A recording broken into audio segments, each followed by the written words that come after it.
سر آج کا جو ہمارا اخبار ہے روزنامہ اوصاف، اس میں ایک ہیڈ لائن ہے کہ آئی ایم ایف معاہدے میں تاخیر غیر معمولی، چین، سعودیہ اور قطر جو ہے وہ مدد کر رہے ہیں وزیر اعظم۔ ہم پھر آئی ایم ایف کے پاس چلے گئے کشکول لے کے، اور یہ کیا سلسلہ ہے؟ یہ کب تھمے گا؟ دیکھیں آئی ایم ایف ان کی ایک مجبوری بنی ہوئی ہے، بلکہ اب تو چڑ بن گئی ہے اس گورنمنٹ کی کہ وہ پچھلے 8 ماہ سے ہم یہ سن رہے تھے، 8 9 ماہ سے جی کہ بس ایک ہفتے کے اندر سٹاف لیول ایگریمنٹ ہو رہا ہے۔ اب تو فائنانس منسٹر صاحب سے سوال کریں اس موضوع کے اوپر تو آگے سے وہ بالکل ایسے پڑ جاتے ہیں جیسے ہم کسی نے ان کو گالی دے دی ہو، اس قسم کے جواب دیتے ہیں، اور اب ان کے سیکیورٹی اہلکار رپورٹرز کو دھکے دینا بھی شروع کر دیے ہیں انہوں اچھا، نے وہ جی جب بالکل۔ سوالات بڑی کرتے ہیں۔ بری بات ہے جی۔ تو یہ پاکستان کی جو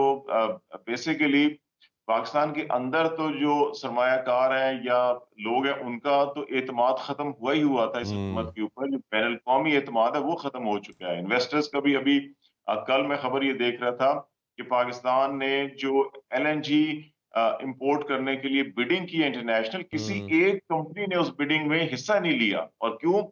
کہ بلومبرگ کی سٹوری تھی کہ عالمی بینک یہ سمجھتے ہیں، بین الاقوامی بینک یہ سمجھتے ہیں کہ پاکستان کی جو لیٹر آف کریڈٹ ہے، ایل سیز ہیں جو پاکستانی بینکوں کی، وہ کریڈیبل نہیں ہے، وہ اس کو کریڈیبل نہیں سمجھ رہے، اور وہ یہ سمجھتے ہیں کہ اگر اب اس موقع کے اوپر پاکستان کے ساتھ بزنس کیا تو ان کا سرمایہ ڈوب جائے گا۔ تو ایسی صورتحال کے اندر چین، قطر یا سعودی عرب جو ہیں کہ وہ جو انہوں نے پیسے ہم سے واپس لینے ہیں انہی کو رول اوور کر رہے ہیں، وہ نئی کچھ کمٹمنٹس نہیں کر رہے۔ یہی وجہ ہے کہ آئی ایم ایف یہ کہتا ہے کہ آپ کا جو 4 سے 6 ارب ڈالر کا فائنینسز گیپ ہے اس کو آپ کے دوست ممالک لکھ کر دیں، وہ آپ کے اسٹیٹ بینک کے اکاؤنٹ میں آئے تو پھر ہم سٹاف لیول ایگریمنٹ سائن کریں گے، لیکن وہ نہیں آ رہا۔ ابھی تک 4 ارب ڈالر سے ہمارے ریزروز اوپر نہیں جا رہے۔ وہ جو ہم نے واپس دینے ہوتے ہیں وہ ہم ایک دن دیتے ہیں، اسی دن رات کو واپس وہ ہمیں واپس کر دیتے ہیں اگلے مزید 6 ماہ کے لیے، 1 سال کے لیے۔ تو یہ جو کانفیڈنس جو انٹرنیشنل انویسٹرز کا ہے، بیرونی دنیا کا ہے، اور وہ صرف اور صرف سیاسی عدم استحکام کی وجہ ہے کہ جس انداز میں 1 سال پہلے جو ہے حکومت ختم ہوئی اور اس کے بعد یہی جو آپ نے پہلا کوشچن کیا تھا کہ یہ تو شیر و شکر ہوئے ہیں پیپلز پارٹی اور نون لیگ، اور جس انداز میں دنیا کو بھی پتا ہے کہ پالیٹکس کیا ہوتی ہے، کہ کس مقصد کے لیے ہو رہی ہے، تو وہ ان کو اس وقت سپورٹ نہیں مل رہی۔ ابھی آپ نے ایک اور خبر پہ تذکرہ کیا تھا جی کہ یہ جو بحالی معیشت کا پلان جو ہے،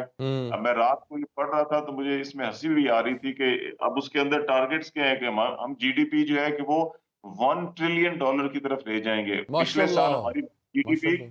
383 ارب ڈالر تھی۔ جب پی ٹی آئی کی گورنمنٹ ختم ہوئی تھی تو ان کا جو اکنامک سروے انہی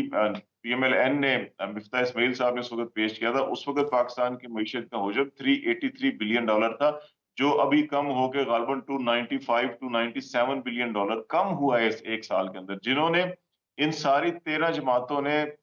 پاکستان کی مجموعی جو کہتے ہیں کہ پولیٹیکل وزڈم ہے، ہم ان سب نے مل کر 1 سال میں آلموسٹ جو ہے کہ یہ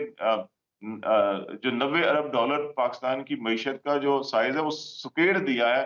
یہ کہہ رہے ہیں کہ اگلے ہم 10 20 سالوں کے اندر پاکستان کی معیشت کو $1 ٹریلین پہ لے جائیں گے، number 1۔ Number 2، F D I جو ابھی دوست ممالک جو ہے کہ وہ 1 ٹکا دینے کو تیار نہیں، یہ کہہ رہے ہیں جی کہ ہم اگلے اس پلان کے مطابق $100 ارب پاکستان کے اندر انویسٹمنٹ لے کر آئیں گے۔ تو اللہ کرے ایسا ہو، ہماری تو خواہش ہے، لیکن آپ پریکٹیکلی کچھ ایسے اقدامات کریں گے جب دنیا کا اعتماد بحال ہوگا تو آپ کے اوپر جو ہے کہ یہ ساری نوازشات ہوں گی۔ اس کے بغیر تو مجھے تو ابھی $1 ارب، $1.5 ارب آپ کو اور نہیں مل رہا آئی ایم ایف سے، اور اور آپ اس اور اور کو سر اور سر اور سر پھر آنکھ کھل گئی جی اور پھر آنکھ کھل گئی اور ایگزیکٹلی اتنا تو یہ ابھی آپ نے خود ہی کہا کہ پاکستان کا امیج جو بن چکا ہے، تو اللہ کرے کہ وہ اتنا سدھر جائے، اتنا اچھا ہو جائے۔ Sir last question,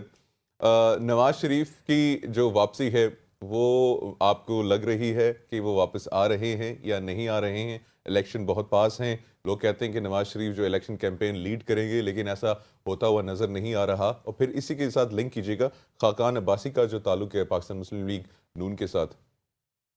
Khaqan Abbasi صاحب ہمیشہ سے نواز شریف کے قریب رہے ہیں، ان پہ اعتماد کا اظہار بھی کرتے ہیں پبلکلی، اور ابھی بھی وہ لندن میں ان سے ملنے گئے ہیں، لیکن وہ شہباز شریف صاحب کو اب اس وقت جو جماعت کی پالیسیز پاکستان کے اندر ہیں اس سے اتفاق نہیں کرتے، اس لیے وہ ایک ڈسٹنس انہوں نے رکھا ہوا ہے۔